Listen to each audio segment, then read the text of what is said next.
Kurang lebih sama sih dengan Zen ya. Jadi intinya bahwa tujuan dari Murba tadi, konsep Tan Malaka itu kan bukan mencari siapa yang paling tertindas sebetulnya, tapi menggabungkan berbagai macam unsur ketertindasan agar menjadi suatu aksi massa untuk melawan imperialisme, melawan kapitalisme dan seterusnya, patriarki dan seterusnya. Jadi suatu usaha untuk kemudian menggabungkan, bukan memisah.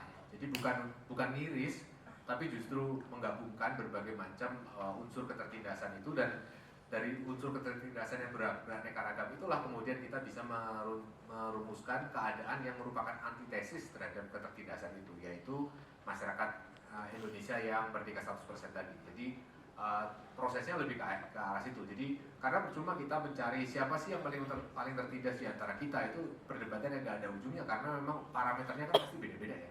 Yang satu kalau dari aspek ekonomi akan pakai ukuran, misalnya kalau di Marx itu ada tingkat ekstraksi nilai lebihnya berapa gitu, dibandingkan tuh komposisi dari organik kapitalnya gitu ya, kapital variabel dibandingkan dengan kapital tetap, dan variabelnya itu dibandingkan dan seterusnya. Jadi itu yang kemudian dipakai untuk ukuran ekonomi. Terus kemudian untuk ukuran yang sifatnya lebih ke gender, beda lagi ukurannya. Kemudian untuk sifatnya orientasi seksual, beda lagi, sehingga nggak akan bisa dijadikan satu.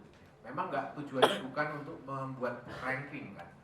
Tujuan dari proses yang disampaikan oleh Tan Malaka dengan Murba itu kan bukan untuk membagi-bagi masyarakat, tetapi justru untuk menggabungkan kelompok-kelompok yang selama ini mengalami proses ketertindasan itu dan bercerita satu sama lain tentang pengalaman ketertindasannya, sehingga makanya disebut musyawarah rakyat banyak.